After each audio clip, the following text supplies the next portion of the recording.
ലോകരാഷ്ട്രീയത്തിലെ ശക്തരായ രണ്ട് രാജ്യങ്ങളായ അമേരിക്കയും ഇന്ത്യയും നീണ്ടുനിന്ന ഉപരോധ തർക്ക പ്രതിരോധങ്ങൾക്ക് ശേഷം വീണ്ടും വ്യാപാര മേഖലയിൽ പുതിയ പ്രതീക്ഷയ്ക്ക് തിരികൊളുത്തിക്കൊണ്ട് പുതിയൊരു ട്രേഡ് കരാറിന് കൈകൊടുത്തിരിക്കുന്നു.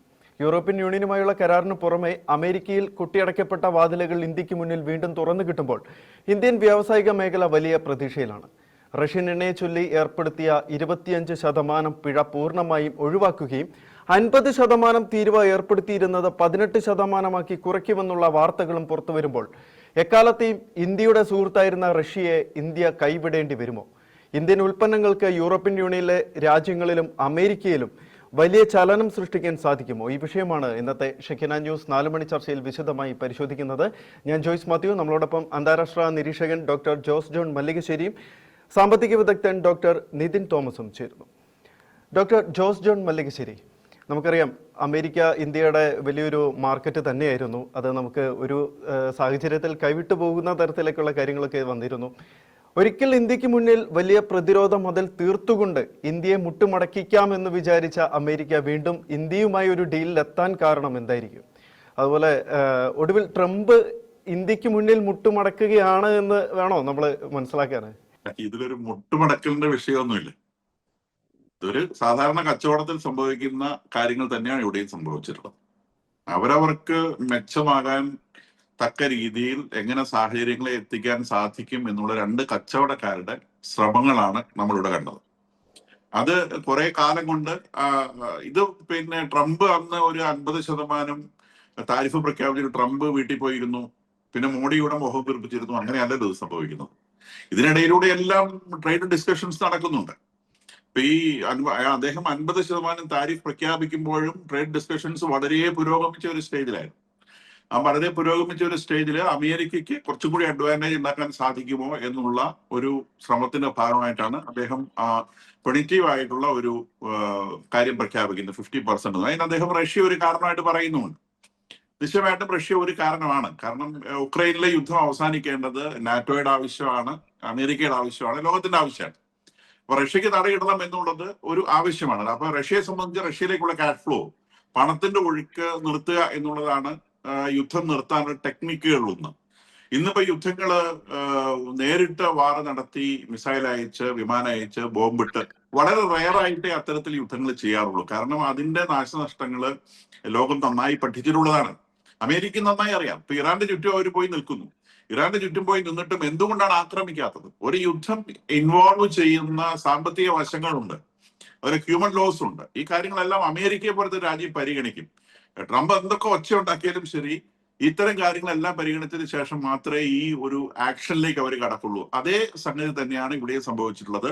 റഷ്യയെ നിയന്ത്രിക്കുവാൻ വേണ്ടിയും കൂടാതെ ഇന്ത്യയെ അവരുടെ വ്യാപാര ഡീലിൽ കൈകാര്യം ചെയ്യാൻ, അല്ലെങ്കിൽ അവരുടെ ടേബിളിലേക്ക് കുറച്ചുകൂടി എളുപ്പത്തിൽ കൊണ്ടുവരാനും വേണ്ടിയാണ് അവർ അന്ന് താരിഫ് പ്രഖ്യാപിച്ചിട്ടുണ്ടാവുക എന്ന് വേണം നമ്മൾ വിചാരിക്കാൻ. നമ്മളെ സംബന്ധിച്ച് അവരൊരു മാർക്കറ്റ് ആണെങ്കിൽ നമ്മൾ 145 കോടി മനുഷ്യരുള്ള മാർക്കറ്റാണ്. നമ്മൾ അമേരിക്കനെ ഏതുതരം മാർക്കറ്റായിട്ട് കാണുന്നു അതിന്റെ 10 ഇരട്ടി ലുക്രേറ്റീവ് ആയിട്ടുള്ള മാർക്കറ്റാണ് ഇന്ത്യ എന്ന് പറയുന്നത്. ലോകത്തിൽ ഇല്ലാതായി പോകുന്ന ഒരു സാധനം മനുഷ്യരാണ്. എല്ലാ രാജ്യങ്ങളിലും ജനസംഖ്യ പറയുകയാണ്, മനുഷ്യർ ജനിക്കുന്നില്ല. അപ്പൊ ഇന്ത്യ പോലത്തെ വളരെ അട്രാക്റ്റീവ് ആയിട്ടുള്ള ഒരു മാർക്കറ്റ്, ഹ്യൂമൻ റിസോഴ്സ് മാർക്കറ്റ് ഒരിക്കലും വേണ്ടെന്ന് വെക്കാൻ അമേരിക്കയ്ക്ക് ആവില്ല. അതുകൊണ്ട് അമേരിക്ക 50% പ്രഖ്യാപിച്ചാലും 100% പ്രഖ്യാപിച്ചാലും 200% പ്രഖ്യാപിച്ചാലും നാളെ അമേരിക്ക നമ്മുടെ അടുത്ത് വരും. അതിന് മുട്ടുമടക്കൽ എന്നൊന്നും വിളിക്കണ്ട, അതൊരു സ്ട്രാറ്റജിയാണ്. രണ്ടാമത്തെ കാര്യം, ചൈന ഇവിടെ ഉണ്ട്. ഇന്ത്യ എങ്ങനെ അമേരിക്ക വേണ്ടെന്ന് വെക്കാൻ പറ്റും? ചൈന ഇവിടെ ഉണ്ടല്ലോ. അമേരിക്കയുടെ ലോകത്തിലെ ഇന്നത്തെ ഒരേ ഒരു ശത്രു എന്ന് പറയുന്നത് ചൈനയാണ്. അത് ഇറാനോ റഷ്യയോ ഒന്നും അല്ല.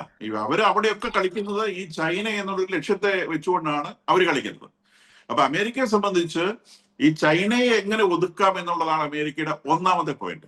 ഇന്ത്യയെ കൈവിട്ടുകൊണ്ട് ഒരിക്കലും ചൈനയെ ഒതുക്കുന്ന കാര്യം അമേരിക്ക സാധിക്കില്ല. കാരണം ചൈനയും ഇന്ത്യയും തമ്മിൽ കൈകോർക്കുന്ന ഒരു സാഹചര്യം എന്ന് പറയുന്നത് അമേരിക്ക എന്ത് വില കൊടുത്തു അത് തടയും. അത് എന്ത് സാധനം ഫ്രീ എന്നിട്ട് ഒരു തടയും. പക്ഷെ അതങ്ങനെ ഫ്രീ വാങ്ങി തടയേണ്ട ഒരു സാഹചര്യത്തിൽ നമ്മൾ തരം താഴില്ല. കാരണം ചൈനയുമായി നമുക്ക് ഒരിക്കലും ഒത്തുപോകാൻ സാധിക്കില്ല. അതും അമേരിക്ക അറിയാം.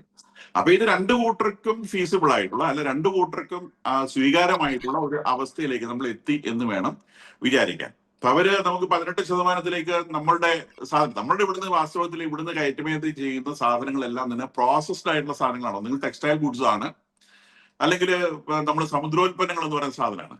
ഈ സമുദ്രോൽപ്പന്നങ്ങൾ അവിടേക്ക് പോകുന്ന റോ അല്ല, അത് പ്രോസസ്ഡ് ആണ്, റെഡി ടു കുക്ക് ആണ്.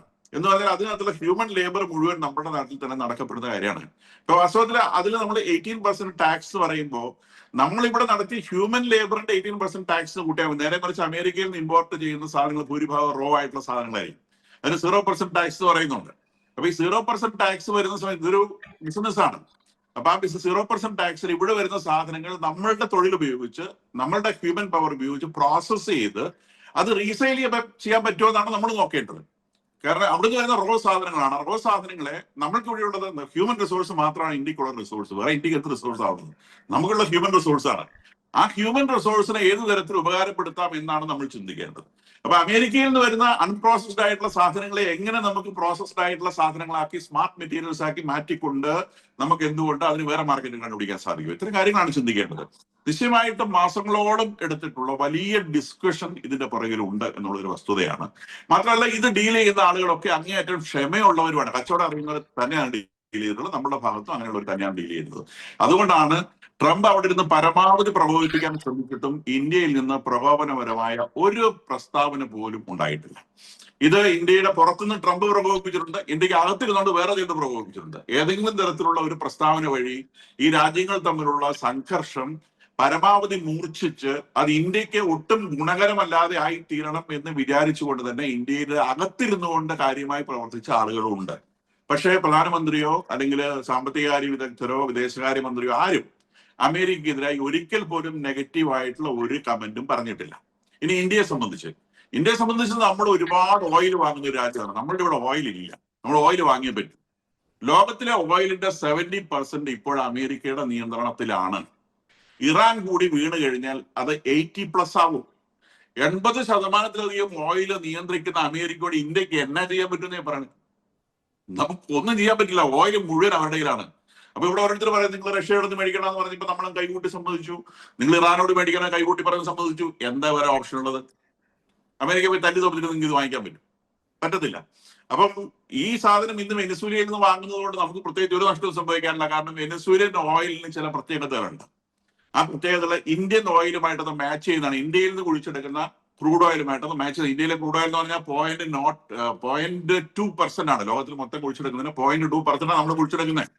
അവിടെ വെനസ്വേല കുഴിച്ചെടുക്കുന്നത് 17+ ആണ്.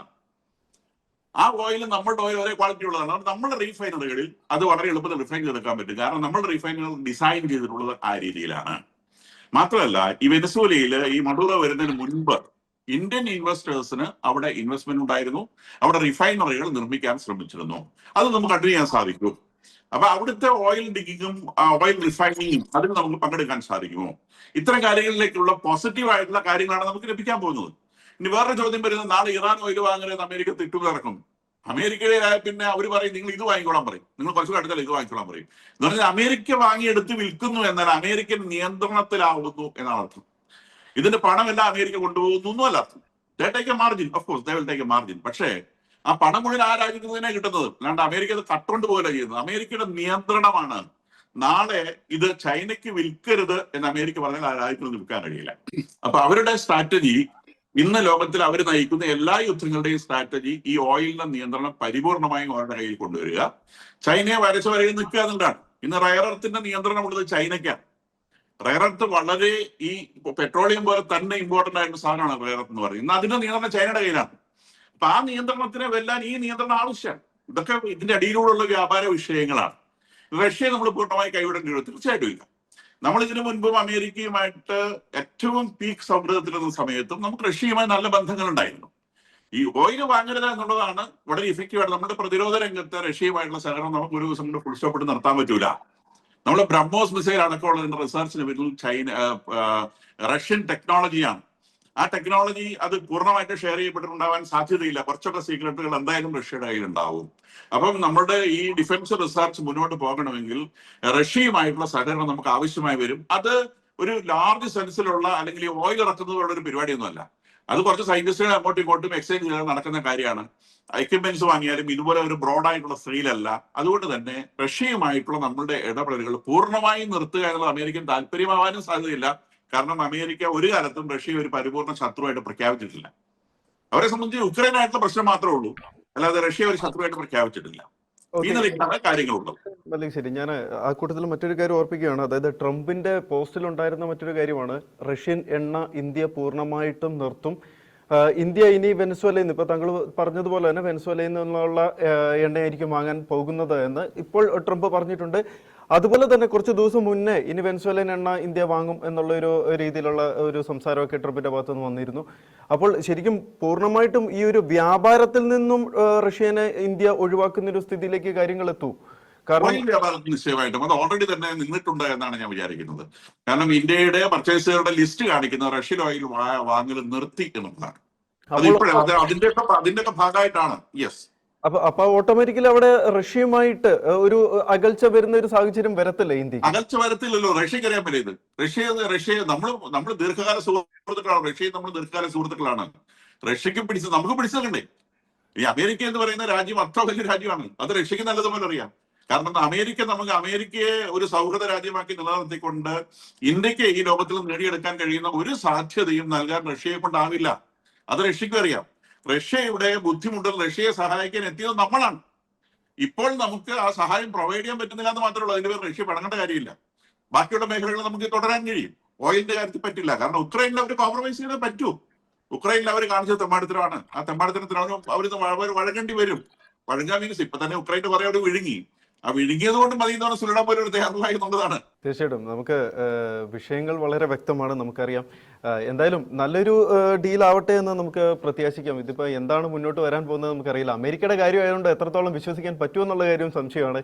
ഇപ്പോൾ നാറ്റോ രാജ്യങ്ങളോടൊക്കെ അമേരിക്ക ചെയ്തുകൊണ്ട് ഇരിക്കുന്നത് ഈ ഗ്രീൻലാൻഡിന്റെ വിഷയത്തിലായാലും നമുക്ക് അറിയാവുന്ന കാര്യമാണ്.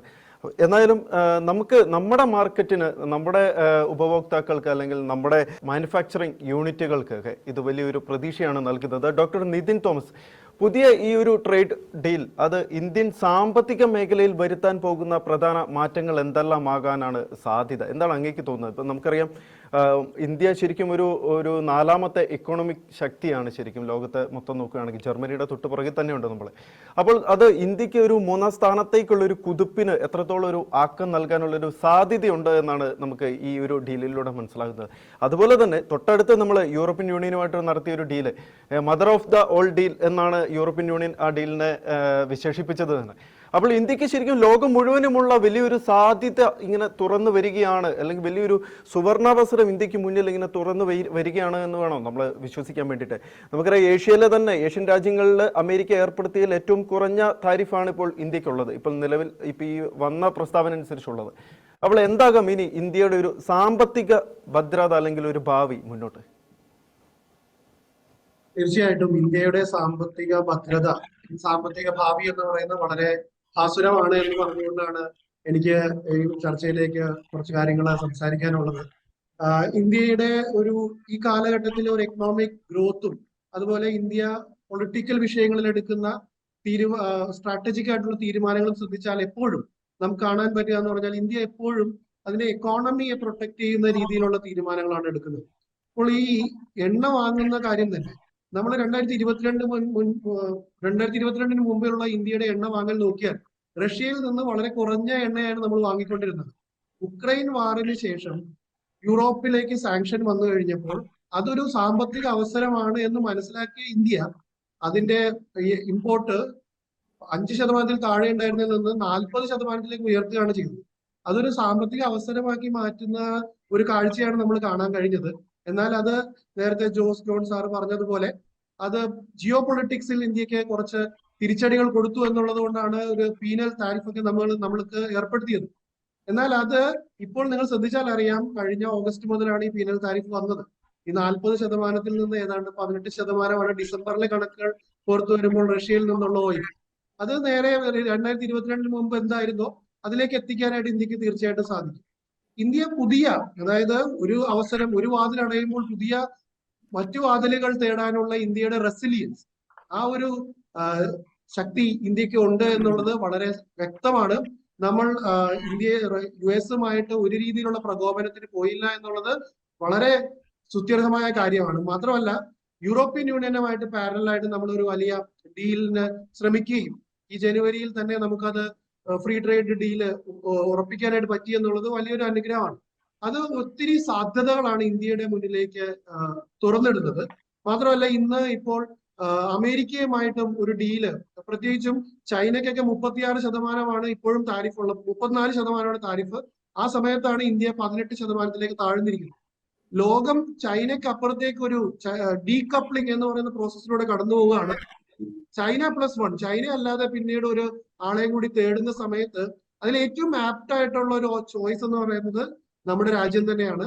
അതിന്റെ ഏറ്റവും വലിയ ശക്തി എന്ന് പറയുന്നത് നമ്മുടെ ജനസംഖ്യ, 145 കോടിയിൽ പരം ജനങ്ങൾ, മാത്രമല്ല യുവജനങ്ങൾ ഏറ്റവും കൂടുതലുള്ള രാജ്യം എന്നുള്ള ഒരു അഡ്വാൻറ്റേജ് ഇന്ത്യക്കുണ്ട്.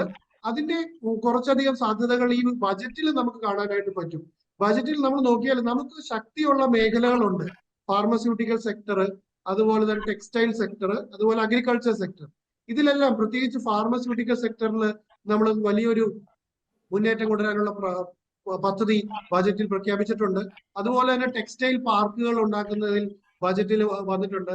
ഇതിലൂടെയൊക്കെ ഇന്ത്യക്ക് അഡ്വാൻറ്റേജ് ഉള്ള മേഖലകളിൽ കൂടുതൽ ശക്തി നേടാനും, ഒപ്പം ചൈനയുടെ കയ്യിൽ മൊണോപ്പൊളി ആയിട്ടിരിക്കുന്ന ചില സാധ്യതകളുണ്ട്. അതാണ് റെയർ എർത്ത്, അതുപോലെ സെമി കണ്ടക്ടർ. ഇവിടെയൊക്കെ ചൈനയ്ക്ക് ബദലായിട്ട് ഇന്ത്യ മുന്നോട്ട് വരാനുള്ള ശ്രമങ്ങളും നമ്മൾ ഓൾറെഡി തുടങ്ങി കഴിഞ്ഞു. സെമി കണ്ടക്ടറിൽ ഇന്ത്യ വലിയ രീതിയിൽ മുന്നോട്ട് പോയി. റെയർ എർത്തിൽ കേരളം അടക്കമുള്ള സംസ്ഥാനങ്ങളെയൊക്കെ ചേർത്ത് നിർത്തിക്കൊണ്ട് റെയർ എർത്ത് ഇടനാഴി വരുന്നു എന്നുള്ളതും ബഡ്ജറ്റിൽ പ്രഖ്യാപിക്കപ്പെട്ട ഒരു പദ്ധതിയാണ്. ഇതിലൊക്കെ ചൈനയെ കൗണ്ടർ ചെയ്യാനുള്ള ലോകത്തിന്റെ ഓപ്ഷൻ എന്ന് പറയുന്നത് നമ്മളാകണം എന്നുള്ളൊരു നിർബന്ധം നമുക്കുണ്ട്. അതിന് തുടങ്ങുന്ന രീതിയിലുള്ള പദ്ധതികളാണ് നമ്മൾ മുന്നോട്ട് വയ്ക്കുന്നത്. ഇതിലൂടെയൊക്കെ നമ്മൾ മുന്നോട്ട് വയ്ക്കുന്നത് വെച്ച് കഴിഞ്ഞാൽ $4 ട്രില്യൺ ഇന്ന് ഇന്ത്യയുടെ GDP. നമുക്ക് അത് $10 ട്രില്യൺ, അതുപോലെ $20 ട്രില്യൺ 2047 ഒക്കെ ആകുമ്പോൾ ആക്കണം എന്നുള്ളതാണ് നമ്മുടെ ആഗ്രഹം. അതൊക്കെ ആവണമെങ്കിൽ നമുക്ക് പുതിയ രീതിയിലുള്ള ക്യാപിറ്റൽ ഇവിടെ എത്തേണ്ടതുണ്ട്. നമ്മുടെ ക്യാപിറ്റൽ മാത്രം കൊണ്ട് അത് നമുക്ക് പറ്റില്ല. അതുകൊണ്ട് തന്നെ ഒരു തുറന്ന സമീപനം, നമ്മുടെ പഴയ എക്കണോമിക് അതുപോലെ തന്നെ ജിയോ പൊളിറ്റിക്കൽ സ്റ്റാൻഡുകളൊക്കെ എടുത്തു കഴിഞ്ഞാൽ അത്ര തുറവി നമുക്ക് ഉണ്ടായിരുന്നില്ല എന്നുള്ളത് വ്യക്തമാണ്. എന്നാൽ ഇന്ന് അങ്ങനെയല്ല. ക്യാപിറ്റൽ ഫ്ലോ വളരെ ഈസി ആക്കാനുള്ള എല്ലാ തരത്തിലുള്ള റെഗുലേഷൻസും, അതുപോലെ റെഗുലേഷൻസ് കുറയ്ക്കുകയും റിഫോംസ് നടത്തുകയും ചെയ്യുന്ന രീതിയിലാണ് ഇന്നത്തെ ഇന്ത്യ എന്ന് പറയുന്ന ഇന്ത്യൻ എക്കോണമി മുന്നോട്ട് പോകുന്നത്. അതിലൂടെ നമുക്ക് വലിയൊരു മുന്നേറ്റം തീർച്ചയായിട്ടും ഉണ്ടാക്കാനായിട്ട് സാധിക്കും. അതിന്റെ ഏറ്റവും വലിയ ഗുണഭോക്താക്കൾ ഇന്ത്യയിലെ ഈ 145 കോടി ജനങ്ങളാണ്. അതിൽ ഏറ്റവും പ്രധാനപ്പെട്ടത് ചെറുപ്പക്കാരാണ്. ചെറുപ്പക്കാർക്ക് ലോകത്തിന് ഇന്ത്യ കൊടുക്കുന്നത്, ചൈന ലോകത്തിന്റെ ഫാക്ടറി എന്നാണ് അറിയപ്പെടുന്നതെങ്കിൽ ലോകത്തിന് ഇന്ത്യയുടെ സമ്മാനം എന്ന് പറയുന്നത് മനുഷ്യ വിഭവമാണ്, ഹ്യൂമൻ റിസോഴ്സ് ആണ്. നമ്മുടെ മനുഷ്യരാണ് ഇന്ത്യ ലോകത്തിന് കൊടുക്കുന്നത്. അത് വിദ്യാഭ്യാസമുള്ള, കഠിനാധ്വാനം ചെയ്യാൻ സാധിക്കുന്ന, ഇംഗ്ലീഷ് പറയുന്ന ഒരു ജനവിഭാഗമാണ് നമുക്കുള്ളത്. നിങ്ങൾ ലോകത്തിന്റെ ഏത് ഭാഗത്ത് നോക്കിയാലും ഇന്ത്യൻ ആളുകളാണ് സർവീസ് സെക്ടറിനെ പിടിച്ചു നിർത്തുന്നത്. ഡോക്ടർമാരായാലും നഴ്സുമാരായാലും എഞ്ചിനീയർമാരായാലും ലോകത്തിലെല്ലായിടത്തും നമുക്ക് ആ ഒരു എഡ്ജ് ഉണ്ട്. എന്നാൽ മാനുഫാക്ചറിങ്ങിൽ നമുക്ക് ആ ഒരു എഡ്ജ് ഇല്ല എന്നുള്ളതാണ് നമ്മൾ ചൈനയുമായി കമ്പയർ ചെയ്യുമ്പോൾ നമ്മുടെ ഒരു വെല്ലുവിളി എന്ന് പറയുന്നത്. അവിടെയാണ് നമ്മുടെ സർക്കാർ പുതിയ രീതിയിൽ സ്ട്രെസ് കൊടുക്കുന്നത്. കാരണം ഇന്ത്യയിലെ ചെറുപ്പക്കാർക്ക് ഇന്ത്യയിൽ തന്നെ ജോലി കൊടുക്കണമെങ്കിൽ അതിൽ ഏറ്റവും അടിസ്ഥാനമായി വേണ്ടത് ഇന്ത്യയിലേക്ക് മാനുഫാക്ചറിങ് വേണം എന്നുള്ളതാണ്. ആത്മനിർഭർ ഭാരത് എന്ന പദ്ധതിയിലൂടെ പല കമ്പനികളും ഇന്ന് ഇന്ത്യയിൽ നമ്മുടെ കമ്പനികൾ സ്ഥാപിക്കുകയും ഇന്ത്യൻ തൊഴിലാളികളിലൂടെ അത് ഫിനിഷ്ഡ് ഗുഡ്സ് ആക്കുകയും ചെയ്യുന്ന ഒത്തിരി കമ്പനികൾ വരുന്നുണ്ട്. ഓരോ സംസ്ഥാനങ്ങളും, പ്രത്യേകിച്ച് തമിഴ്നാട്, ആന്ധ്രാപ്രദേശ്, കർണാടക മുതലായ സംസ്ഥാനങ്ങളൊക്കെ മത്സരിക്കുകയാണ് ഓരോ കമ്പനികളെയും അവരുടെ സംസ്ഥാനങ്ങളിലേക്ക് കൊണ്ടുവരാനായിട്ട്. കേരളവും പിന്നിലല്ല. ഈസ് ഓഫ് ഡൂയിങ് ബിസിനസ് ഇൻഡെക്സിലൊക്കെ നമ്മൾ കൈവരിച്ച മുന്നേറ്റം ഇതിന് തെളിവായിട്ടുണ്ട്. അപ്പൊ അത്തരത്തിൽ മാനുഫാക്ചറിങ്ങിലും കൂടി ചൈനയ്ക്കുള്ള ഒരു മോണോപോളി തകർക്കുന്നതിൽ ഒരു ലോകം കാണുന്ന ഒരു ഓൾട്ടർനേറ്റീവ് എന്ന് പറയുന്നത് ഇന്ത്യയാണ്. അതിലേക്ക് ശക്തമായിട്ടുള്ള ഒരു ചുവടുവെപ്പാണ് ഈ US-ഉമായിട്ടുള്ള ട്രേഡ് ഡീൽ എന്ന് പറയുന്നത്. പറഞ്ഞതുമായിട്ട് കൂട്ടി വായിക്കാൻ പറ്റുന്ന ഒരു കാര്യം, അതായത് നമുക്കറിയാം അമേരിക്കൻ കമ്പനികൾ, അമേരിക്കൻ ടെക്നോളജി, അതുപോലെ അമേരിക്കൻ ടെക് മേഖല മൊത്തം തന്നെ അവരുടെ ആവശ്യമായിട്ടുള്ള സാധനങ്ങൾ, ഇപ്പം ആപ്പിൾ പോലുള്ള കമ്പനികൾ എടുത്താൽ പോലും അവർക്ക് വേണ്ട സാധനങ്ങൾ അവർ ഉണ്ടാക്കിയെടുക്കുന്നത് ചൈന പോലുള്ള രാജ്യങ്ങളിൽ നിന്നാണ്. അത് ജസ്റ്റ് അസംബിൾ ചെയ്യുന്ന ഒരു പ്രോസസ്സ് മാത്രമാണ് അമേരിക്കയിൽ നടക്കുന്നത്. അപ്പോൾ അതുപോലെയുള്ള ഒരു ഒഴുക്ക് ഇനി ഇന്ത്യയിലേക്ക് നമുക്ക് പ്രതീക്ഷിക്കാൻ സാധിക്കുമോ? കാരണം ചൈന ഓൾറെഡി നമ്മൾ പറഞ്ഞു കഴിഞ്ഞു അമേരിക്കയുടെ ഒരു ശത്രുവാണ്. ചൈന വളരുന്നതിനോട് അമേരിക്കയ്ക്ക് വലിയ താല്പര്യമില്ല. അപ്പോൾ അവിടെ ചൈന നിൽക്കുമ്പോൾ ആ ചൈനീസ് കമ്പനികളെ കൈവിട്ട് അത്തരം കമ്പനികൾ ഇന്ത്യയിലേക്ക് ഒരു ബദലായിട്ട് ഇന്ത്യയിൽ ഉണ്ടായി വരുവാൻ, അല്ലെങ്കിൽ ഇന്ത്യൻ കമ്പനികൾക്ക് അതുപോലെ ഒരു അവസരം കിട്ടാനുള്ള ഒരു സാധ്യതയുണ്ടോ? തീർച്ചയായിട്ടും അത്തരം സാധ്യതകൾ ഓൾറെഡി ഇന്ത്യയിലേക്ക് വന്നു കഴിഞ്ഞു. കാരണം ആപ്പിളിന്റെയൊക്കെ ഫോക്സ്കോൺ കമ്പനി ഇവിടെയാണ് ചെന്നൈയില് വലിയ പ്ലാന്റ് തുറന്നു. അതുപോലെ ഇന്ത്യയിൽ പലയിടത്തും അത്തരം കമ്പനികൾ പുതുതായിട്ട് തുറക്കുകയും ഒത്തിരി അവസരങ്ങൾ ഇങ്ങോട്ട് വരികയും ചെയ്തു. കാരണം എന്ന് വെച്ച് കഴിഞ്ഞാൽ അമേരിക്കയുടെ ടെക്നോളജി ചൈന പലപ്പോഴും കോപ്പി അടിക്കുകയും അത് ചൈനീസ് ബ്രാൻഡുകളാക്കി മാറ്റി വളരെ വില കുറച്ച ചൈനീസ് ബ്രാൻഡുകൾ ലോകം മുഴുവനും മാർക്കറ്റ് പിടിച്ചെടുക്കുന്ന കാഴ്ചയാണ് കാണുന്നത്. ഉദാഹരണം പറയാം, ഐഫോൺ അമേരിക്കയുടെ ഒരു ഫ്ലാഗ്ഷിപ്പ് പ്രോഡക്റ്റ് ആണ്. എന്നാൽ അതിന്റെ വളരെ വില കുറഞ്ഞ കമ്പനികൾ, വിവോ പോലെയുള്ള കമ്പനികൾ, ചൈനീസ് കമ്പനികൾ, അതുപോലെ വൺ പ്ലസ് പോലെയുള്ള കമ്പനികളൊക്കെ വളരെ വില കുറഞ്ഞ അതിനെ വെല്ലുന്ന രീതിയിലുള്ള ഫോണുകൾ ഇറക്കുന്നു. അത് അമേരിക്കൻ മാർക്കറ്റിന് ഒരു വലിയ വെല്ലുവിളിയാണ്. അതുപോലെ തന്നെ ടെസ്ലയുടെ ഇലക്ട്രിക് കാറാണ് ഏറ്റവും വലിയ മികച്ച ഇലക്ട്രിക് കാറുകളായിട്ട് കണ്ടിരുന്നത്. ഇന്ന് സിറ്റുവേഷൻ എന്താണെന്ന് വെച്ച് കഴിഞ്ഞാൽ ഏറ്റവും കൂടുതൽ ഇലക്ട്രിക് കാർ വെക്കുന്നത് ചൈനയുടെ BYD ആണ്. അവരുടെ അമേരിക്ക ഇന്റലക്ച്വൽ പ്രോപ്പർട്ടിയിലൂടെ ഉണ്ടാക്കിയെടുക്കുന്ന ഇന്റലക്ച്വൽ പ്രോപ്പർട്ടി, ഗവേഷണത്തിലൂടെ ഉണ്ടാക്കിയെടുക്കുന്ന ഇന്റലക്ച്വൽ പ്രോപ്പർട്ടി ചൈന പല രീതിയിലും കോപ്പി അടിക്കുന്നു എന്നുള്ള വാദം അവർക്കുണ്ട്. അതുകൊണ്ട് തന്നെ വേറൊരു ആൾട്ടർനേറ്റീവ് അവർക്ക് അത്യാവശ്യമാണ്. അതുകൊണ്ടാണ് ഇന്ത്യയിലേക്ക് വരുന്നതും ഇത്രയധികം ആളുകൾ, പ്രത്യേകിച്ചും ജോലി ചെയ്യാൻ സന്നദ്ധരായിട്ടുള്ള യുവാക്കൾ ആണ് നമ്മുടെ ശക്തി എന്ന് പറയുന്നത്. അത്തരം ആളുകൾ ഉള്ളത് കൊണ്ടും പിന്നെ മറ്റു പല കാര്യങ്ങളുണ്ട്. പ്രത്യേകിച്ചും ഇന്ത്യ ഒരു ജനാധിപത്യ രാഷ്ട്രമാണ്. പിന്നെ രാഷ്ട്രീയ സ്ഥിരത, നമ്മുടെ അയൽവക്ക രാജ്യങ്ങളെല്ലാം തന്നെ രാഷ്ട്രീയമായും സാമ്പത്തികമായും ഒക്കെ മോശം അവസ്ഥയിൽ പോയപ്പോഴും ഇന്ത്യ പിടിച്ചു നിൽക്കുന്നു എന്നുള്ളത് ഒരു പ്രതീക്ഷയാണ്. അതുകൊണ്ട് തന്നെ ക്യാപിറ്റൽ ഇന്ത്യയിലേക്ക് ഒഴുകുമെന്ന് തന്നെയാണ് എനിക്ക് ഈ ഘട്ടത്തിൽ പറയാനുള്ളത്. തീർച്ചയായിട്ടും നമുക്ക് എന്തായാലും ഇന്ത്യയുടെ ഒരു വളർച്ച മുന്നിൽ കാണാൻ സാധിക്കുന്നുണ്ട് ഈ ഒരു ട്രേഡിലൂടെ, ഈ ഒരു ഡീലിലൂടെ. അത് എത്രത്തോളം പ്രാവർത്തികമാക്കാൻ സാധിക്കുമെന്നത് ഇനി വരും ദിവസങ്ങളിൽ നമുക്ക് വ്യക്തമായിട്ട് മനസ്സിലാക്കാം. ശ്രീ ഡോക്ടർ ജോസ് ജോൺ മല്ലികശ്ശേരിയോട് ചെറിയൊരു ചോദ്യം കൂടെ ചോദിക്കാൻ ഉദ്ദേശിക്കുകയാണ്. നമുക്ക് ടൈമിൻ്റെ ചെറിയൊരു പ്രശ്നം കൂടെ ഉണ്ടെന്ന് ഓർമ്മിപ്പിക്കുന്നു. അതായത് ശരിക്കും അമേരിക്ക ഇന്ത്യയുമായിട്ട് ഇടയായ സമയത്ത്, അതായത് ഒരു താരിഫ് യുദ്ധം പോലെ തുടങ്ങി വെക്കുന്ന ആ ഒരു സമയത്ത് അമേരിക്കയിൽ പല രാഷ്ട്രീയ നേതാക്കന്മാരും അല്ലെങ്കിൽ സെനറ്റർമാരൊക്കെ ഈ ട്രംപിൻ്റെ നിലപാടിനോട് ഒരു എതിർപ്പ് പ്രകടിപ്പിച്ച് മുന്നോട്ട് വരുന്ന ഒരു സാഹചര്യം ഉണ്ടായിരുന്നു. അപ്പോൾ അത്തരം സമ്മർദ്ദം അമേരിക്കയ്ക്കുള്ളിൽ നിന്ന് തന്നെ ട്രംപിന് ഉണ്ടായിട്ടുണ്ട് ഈ ഒരു ഡീലിലേക്ക് എത്താൻ എന്ന് നമുക്ക് പറയാൻ സാധിക്കുമോ? ട്രംപ് ഈ ഒരു ഗുസ്തിക്കാരന് ബോക്സിംഗ് റിംഗിൽ ട്രെയിൻ ചെയ്തിട്ടുണ്ട്. അയാളുടെ ആ സ്വഭാവം ഇപ്പോഴും മാറിയിട്ടില്ല. ഈ ബോക്സിംഗ് റിംഗിലെ ഒരു സ്റ്റൈൽ ഉണ്ടല്ലോ, ചെന്ന് കഴിഞ്ഞാൽ ഈ നെഞ്ചത്തൊക്കെ അടിച്ച് വാടാ പോടാ നിന്നെ ഞാൻ അങ്ങനെയാക്കും ഇങ്ങനെയാക്കും. അയാളുടെ ബേസിക് ക്യാരക്ടറുണ്ട്. അപ്പം അയാള് ഈ എന്താണ് അയാളുടെ ലക്ഷ്യമെന്ന് അയാൾ ഓൾറെഡി നിശ്ചയിക്കുന്നുണ്ട്. പക്ഷെ ആ നിശ്ചയിക്കുന്നതിന് മുമ്പ് തന്നെ അയാൾ ഇങ്ങനെ കുറെ ഷോ കാണിക്കും. ഇപ്പൊ ഇന്നലെ ആണെങ്കിലും ആ ഒരു ട്രേഡ് ഡീല് അത് കഴിഞ്ഞ് ഫോൺ ഓഫ് ചെയ്ത് ഉടനെ അയാൾ വാ തുറന്നു, ഇതാ ട്രേഡ് റെഡി. മോഡി ഇതുവരെ വേണ്ടിയിട്ടില്ല. അത് അയാളുടെ ഒരു ക്യാരക്ടറാണ്. ആ ക്യാരക്ടറിന് പോസിറ്റീവും നെഗറ്റീവ് ആയിട്ടുള്ള സംഗതികൾ കാണും. അപ്പൊ അയാൾ അതിന്റെ പോസിറ്റീവ് സംഗതികൾ ലെവറേജ് ചെയ്യാൻ ശ്രമിക്കുന്നതാണ്. ഡിപ്ലോമസി ബേസിക് ആയിട്ട് അവിടെ ഉണ്ട്. കാരണം അയാളുടെ പുറകിൽ വളരെ ശക്തമായ ഹുവിയോയെ പോലത്തെ ആളുകളെ പോലത്തെ അതിശക്തമായ ഒരു ടീം അയാളുടെ പുറകിലുണ്ട്. അത് ചെറുപ്പക്കാരുടെ ടീമാണ്. ആ ടീമാണ് ഈ കാര്യങ്ങൾ ഡിസൈൻ ചെയ്യുന്നത്. ഇയാളിത് എക്സിക്യൂട്ട് ചെയ്യുന്നതിന്റെ ഭാഗമായിട്ട് പോകുമ്പോൾ ഇയാൾ ഒരു ഒച്ച ഉണ്ടാകും. ആ ഒച്ച മാത്രമാണ് ഈ കാണുന്നത്. അപ്പൊ നമ്മളെ സംബന്ധിച്ച് ഈ ഇന്ത്യ എന്ന് പറയുന്ന രാജ്യത്തെ അവർക്ക് അമേരിക്ക ഒരു കാലത്ത് വേണ്ടെന്ന് വയ്ക്കാൻ പറ്റില്ല. ബിക്കോസ് ഈ ഹ്യൂമൻ റിസോഴ്സിന്റെ ഇന്ന് ലോകത്തിലെ ഏറ്റവും വലിയ സ്റ്റോക്കാണ്. ഭൂമിക്കടിയിലെ ഓയിലിനെ കഴിഞ്ഞ് വില പിടിച്ചതാണ് ഭൂമിയുടെ പുറത്തുള്ള ഹ്യൂമൻ റിസോഴ്സ് എന്ന് പറഞ്ഞ സാധനം. അത് ഒരാൾക്ക് വേണ്ടെന്ന് വെക്കാനാവില്ല. അപ്പൊ ഇന്ത്യനെ വേണ്ടെന്ന് വെക്കാൻ യൂറോപ്പിനാവില്ല, അമേരിക്കയ്ക്കാവില്ല. അതുകൊണ്ട് ആ ഒരു ബലം ഉള്ളത് കൊണ്ട് തന്നെയാണ് നമ്മുടെ പൊളിറ്റിക്കൽ നേതൃത്വം വളരെ പേഷ്യൻസോടെ ക്ഷമയോടെ കളിക്കുന്നത്. ഈ കളിയിൽ നമുക്ക് ഒരു പരാജയവും പറ്റിയിട്ടില്ല എന്നാണ് എന്റെ കണക്കുകൂട്ടല്. മെച്ചങ്ങൾ മാത്രമേ ഉണ്ടായിട്ടുള്ളൂ. മെച്ചങ്ങളെ ഉണ്ടാവുള്ളൂ. കാരണം ലെവറേജ് നമ്മളുടെ ഭാഗത്താണ്, അവരുടെ ഭാഗത്തല്ല. നമ്മളുടെ ഭാഗത്താണ് ലെവറേജ് ഉള്ളത്. Because this human force. തീർച്ചയായിട്ടും. എന്തായാലും ലോകത്തിലെ ഏറ്റവും വലിയ ജനാധിപത്യ രാജ്യവും ഏറ്റവും വലിയ സമ്പദ് വ്യവസ്ഥയും ഒന്നിക്കുമുള്ളത് ഇരു രാജ്യങ്ങൾക്കും വലിയ അവസരം തന്നെയാണ്. ഈ കരാറുകൾ വഴി ഇന്ത്യക്ക് നിക്ഷേപവും സാങ്കേതിക വിദ്യയും തൊഴിൽ അവസരങ്ങളും ലഭിക്കുന്നു. അതേസമയം അമേരിക്കയ്ക്ക് വിശ്വസ്തനായ ഒരു ശക്തനായ പങ്കാളിയും ലഭിക്കുന്നു. സുരക്ഷ, വ്യാപാരം, നവീകരണം എന്നീ മേഖലകളിൽ ഈ സഹകരണം ഏഷ്യയിലും ലോകത്തിലും സ്ഥിരത സൃഷ്ടിക്കുകയാണ്. പരസ്പര ബഹുമാനത്തോടെയും വിശ്വാസത്തോടെയും മുന്നോട്ട് പോയാൽ അത് ഇന്ത്യക്കും അമേരിക്കയ്ക്കും ഇരു രാജ്യങ്ങളുടെയും വളർച്ചയ്ക്കും ജനങ്ങളുടെ ക്ഷേമത്തിനും ലോക സമാധാനത്തിനും ശക്തമായ അടിസ്ഥാനം നൽകുമെന്ന കാര്യത്തിൽ സംശയമില്ല. ഇന്നത്തെ 4 മണി ചർച്ച ഇവിടെ അവസാനിക്കുകയാണ്. ചർച്ചയിൽ പങ്കുചേർന്ന അതിഥികൾക്കും പ്രിയ പ്രേക്ഷകർക്കും നന്ദി.